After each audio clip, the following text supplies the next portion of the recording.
Good morning student, myself Karnail Singh Sandhu, TGT Arts, working at Government Senior Secondary School, टांगनू। आज हम करने जा रहे हैं ज्योग्राफी बुक का 6th चैप्टर जिसका नाम है जनसंख्या यानी पॉपुलेशन। इसका सेकंड पार्ट, फर्स्ट पार्ट हमने पहले कर चुके हैं।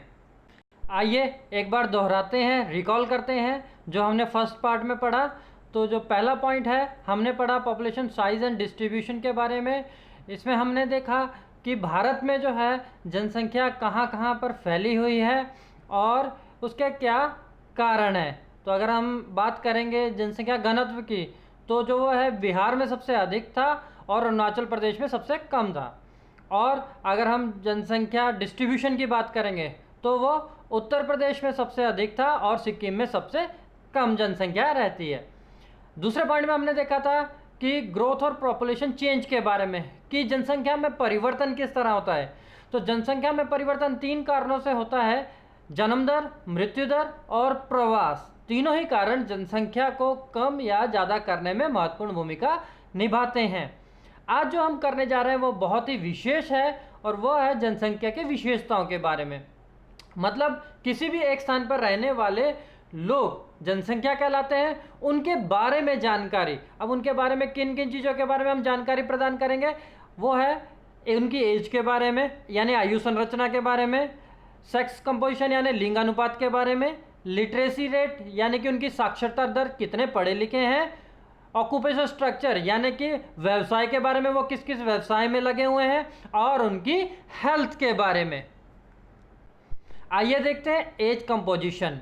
एज कंपोजिशन यानी कि आयु संरचना, यह जनसंख्या में पाए जाने वाले लोगों के विभिन्न आयु ग्रुप को बताता है। अब देखिए आप बच्चों कि छोटा सा बच्चा होता है, फिर वो बड़ा होता है, यंग होता है, फिर उसका बुढ़ापा भी आता है। इसलिए हमने बचपन से लेके पहले साल से लेके और एक व्यक्ति की मृत्यु तक हमने उसको जो है 3 कैटेगरी में डिवाइड किया है। तो सबसे पहली कैटेगरी है चिल्ड्रन यानी बच्चे, दूसरी कैटेगरी है वर्किंग एज यानी कि वयस्क, और तीसरी है एज यानी वृद्ध लोग। तो पहली कैटेगरी को हम देखते हैं चिल्ड्रन, बच्चे। जैसे कि इसमें लिखा हुआ है 15 साल, 1 साल से लेकर 15 साल तक के जो बच्चे हैं उसे हम इस कैटेगरी में रखते हैं। वो कौन होते हैं? वो इकोनॉमिकली अनप्रोडक्टिव होते हैं। बच्चों आप लोग भी इसी कैटेगरी में आते हो। इकोनॉमिकली अनप्रोडक्टिव का मतलब है कि आप लोग कुछ कमाते नहीं हो, आप अपने food, cloth, education, medical care यानी आपकी पढ़ाई, आपका खर्च, आपका खाना, आपका रहन सहन, इन सारी ज़रूरतों के लिए आप अपने माता पिता पर आश्रित होते हैं।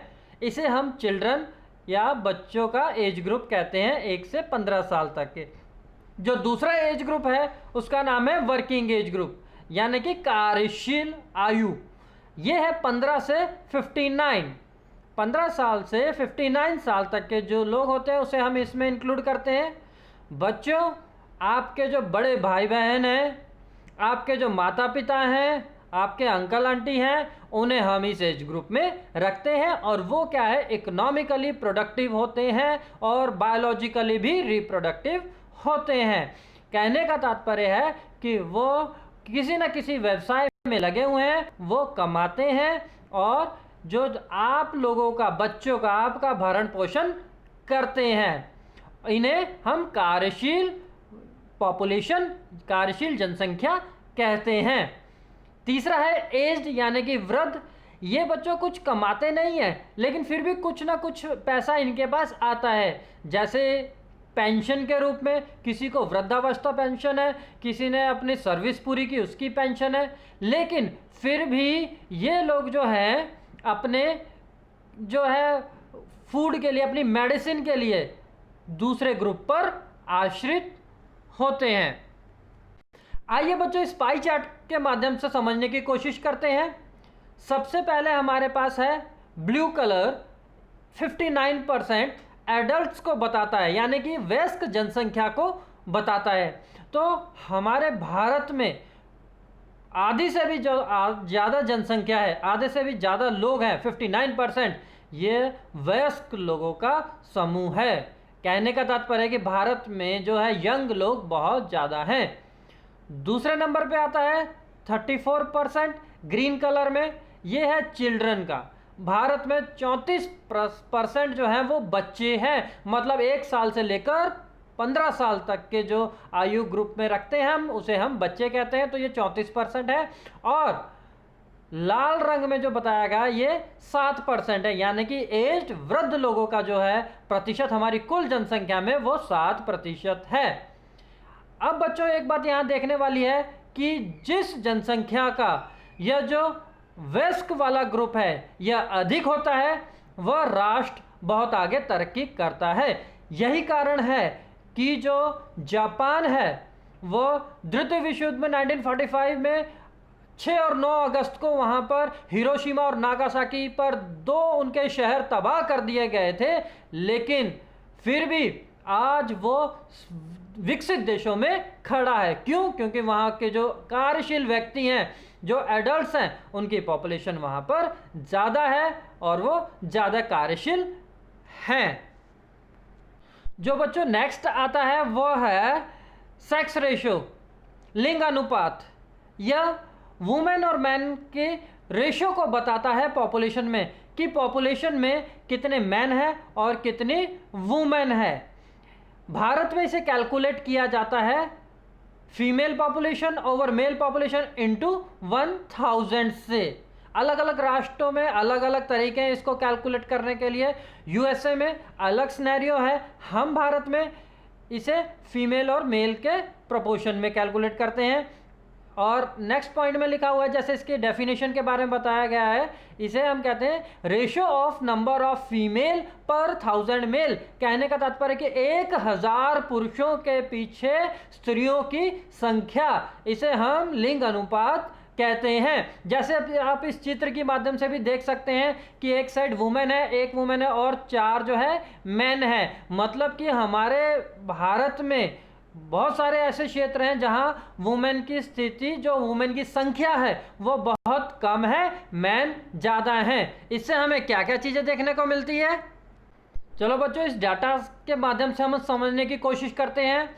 देखिए 1901 में जो हमारी सेक्स रेशियो थी, जो लिंग अनुपात था, वो 972 था। मतलब 1000 पुरुषों के पीछे 972 स्त्रियां थी। यह सिचुएशन ठीक थी। धीरे धीरे आते आते 1971 में आजाद हुआ भारत, उसके बाद 1971 में 930 हो गई। आज़ादी के कुछ समय के बाद अगर हम इसको देखेंगे तो 1930 थी, बहुत कम हो गई। फिर धीरे धीरे विकास हुआ, औरतों को, लड़कियों को समान दर्जा मिलने लगा, बढ़कर 1934 हुई 81 में, 2001 में यह 933 थी और 2011 में बढ़कर 943 हो गई। अगर हम इसे, यह भारत की जो है लिंग अनुपात है, भारत में 1000 पुरुषों के पीछे 943 स्त्रियां हैं। अगर हम राज्यों की बात करेंगे तो यह एक राज्य की दूसरे राज्य से भिन्न भिन्न है। आइए देखते हैं इस चार्ट के माध्यम से। स्टेट सबसे ऊपर है, तो हाईएस्ट इन केरला 1084, मतलब कि केरला में जो है स्त्रियों की स्थिति बहुत अच्छी है और स्त्रियां जो है पुरुषों से अधिक हैं। लोएस्ट है हरियाणा में 879। बच्चों ये बहुत अलार्मिंग सिचुएशन है। हरियाणा और पंजाब जो कृषि प्रधान देश हैं, लेकिन यहाँ पर स्त्रियों की स्थिति बहुत खराब है, दयनीय है। अगर हम यूनियन टेरिटरीज की बात करें, केंद्र शासित प्रदेशों की बात करें, तो सबसे अधिक है पुडुचेरी में 1037 मेल है, फीमेल है पर 1000 मेल, यहाँ पर भी फीमेल अधिक है। दमन एंड दीव में 618 फीमेल्स है सिर्फ 1000 पुरुषों के पीछे। आगे हम चर्चा करेंगे कि ये क्यों कम है और क्यों ज़्यादा है। तो ये कुछ रीज़न है जिसके कारण कि अनफेवरेबल हमारी सेक्स रेशो है, मतलब कि लड़कियां कम हैं और लड़के अधिक हैं। तो पहला पॉइंट है प्रेफरेंस ऑफ मेल चाइल्ड।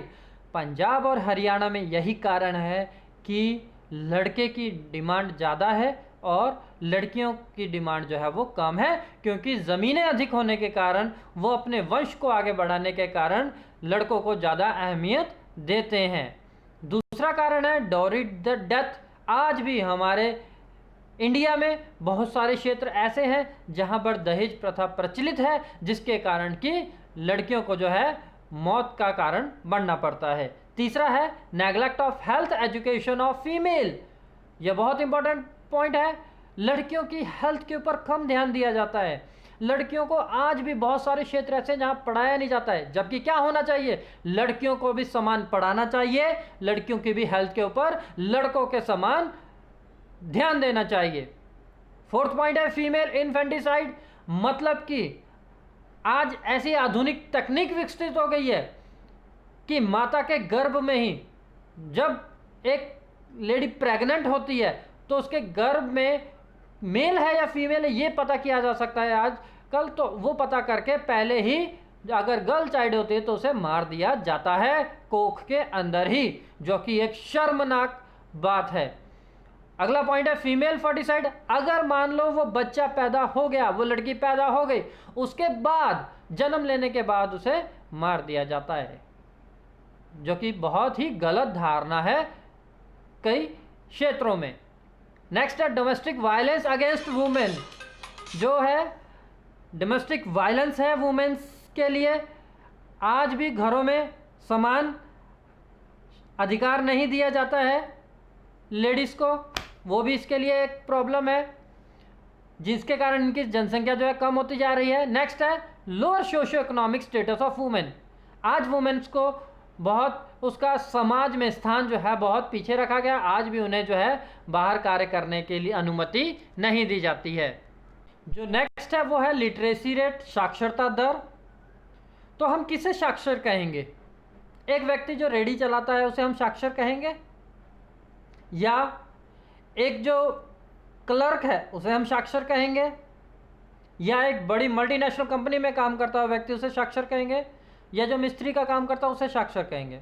तो साक्षरता की बहुत अच्छी परिभाषा है कि कोई भी व्यक्ति जिसकी 7 साल उम्र हो, 7 साल से अधिक, वह किसी भी एक भाषा को बोलना, लिखना और समझना जानता हो, उसे हम साक्षर कहते हैं।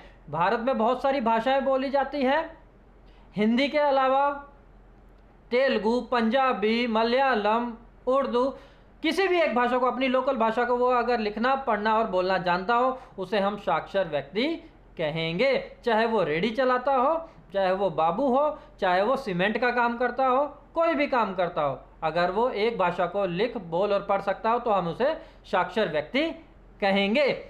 किसी भी देश के विकास के लिए साक्षरता दर बहुत ही महत्वपूर्ण होती है। जिस देश में साक्षर व्यक्ति अधिक होंगे, उस क्षेत्र का, उस देश का विकास बहुत अधिक होगा, क्योंकि उनमें कार्य करने की क्षमता बहुत अधिक होगी, स्किल्ड लेबर जो है वहां पर अधिक होगी।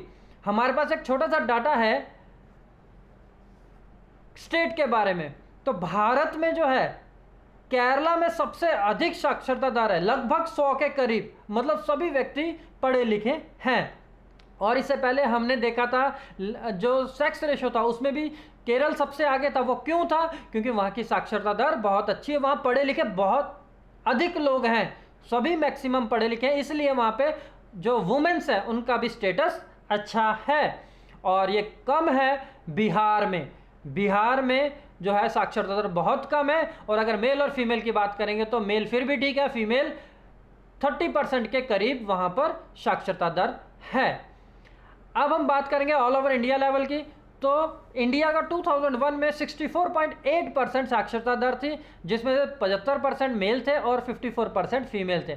लेकिन 2011 में इस सिनेरियो थोड़ा सा चेंज हुआ है। अब भारत में साक्षरता दर धीरे धीरे बढ़ रही है और यह पहुंचकर 74% हो गई है। लगभग 1/4 जो है हमारे पास से अधिक जो है साक्षर लोग हैं, और इसमें से 82% जो है मेल हैं और 65% फीमेल हैं। नेक्स्ट पॉइंट है ऑक्यूपेशन स्ट्रक्चर, यानी कि व्यवसाय।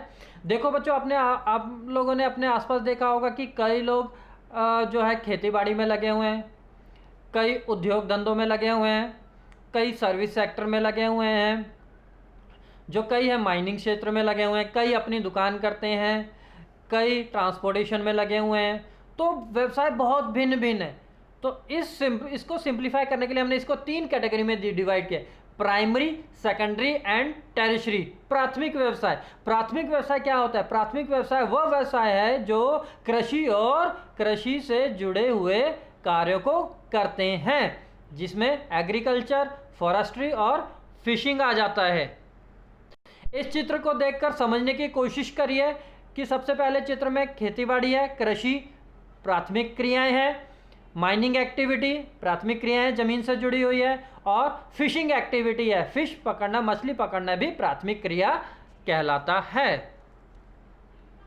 सेकेंडरी एक्टिविटी किसे कहते हैं? सेकेंडरी एक्टिविटी वह एक्टिविटी है जो कच्चे माल को बने हुए माल में बदलती है, तो उसे हम इंडस्ट्रीज कहेंगे या बिल्डिंग मेकिंग कहेंगे।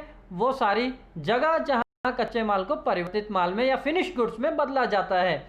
एग्जाम्पल के रूप में हम देखते हैं गन्ना आता है, उसको प्रेस्क्राइब किया जाता है एक जगह पर, उसे हम इंडस्ट्री कहते हैं, और बना हुआ माल क्या निकलता है? वहां से शुगर निकलती है। तो शुगर इंडस्ट्री में कच्चा माल गन्ना आता है और शुगर मिलकर निकलती है बने हुए माल में, वह एक्टिविटी सेकेंडरी एक्टिविटी कहलाती है। ये देखिए चित्र के माध्यम से इंडस्ट्री है और बिल्डिंग मेकिंग का काम है, वह सेकेंडरी एक्टिविटी में आता है। और तृतीय क्षेत्र में ट्रांसपोर्ट और कम्युनिकेशन की सर्विसेज आ जाती है तथा अन्य सभी सेवाएं इसमें हम इंक्लूड कर सकते हैं। इस चित्र के माध्यम से देखने की हम कोशिश करेंगे कि संचार सेवाएं और यातायात सेवाएं इसमें हम इंक्लूड करते हैं। इसके अलावा जो अन्य सेवाएं जैसे teacher, doctor, engineer, lawyer, technician, वो सारी की सारी सेवाएं तृतीय क्षेत्र में हम इंक्लूड करते हैं। तो बच्चों ये लास्ट पॉइंट देखिए कि यूएसए जैसी country, United state of America, वो क्यों आगे है? क्योंकि वहां पर अधिकतर जो है सेकेंडरी और टेरिशरी क्षेत्र में जो है लोग अधिक लगे हुए हैं।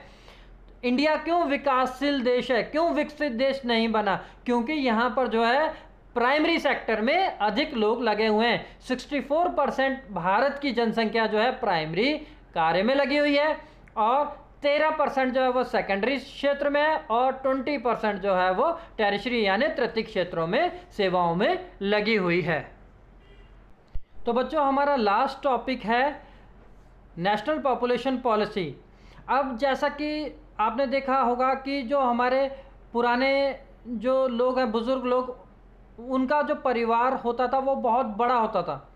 तो सरकार ने परिवार को नियोजित करने के लिए, छोटा करने के लिए, ताकि लोगों की जो स्वास्थ्य है वो अच्छा रहे, एक स्कीम चलाई जिसका नाम था फैमिली प्लानिंग प्रोग्राम 1952 में।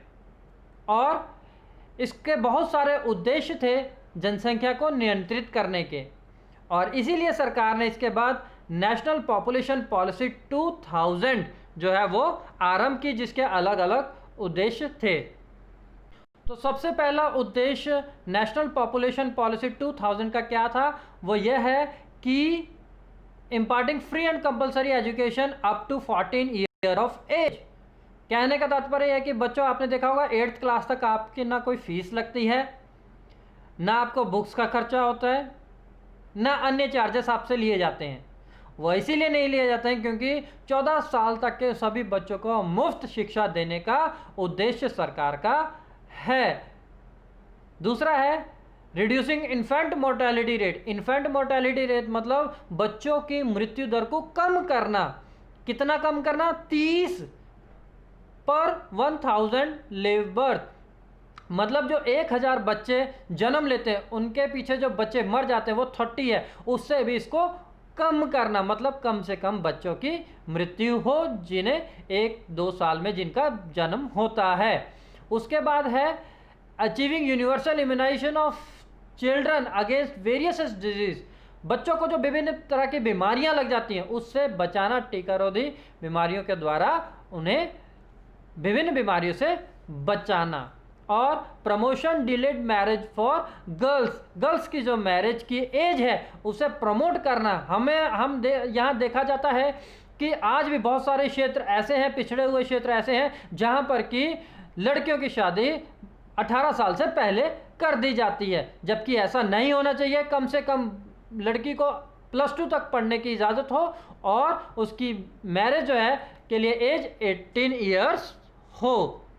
तो बच्चों, किसी भी राष्ट्र के लिए उसके जो जनसंख्या होती है वो वहाँ के बहुमूल्य संसाधन होते हैं, और जितने अधिक जनसंख्या शिक्षित और स्वस्थ होगी उस देश का उतना ही अधिक जो है विकास होगा। आशा करता हूँ कि यह चैप्टर आपको अच्छे से समझ आ गया होगा। धन्यवाद।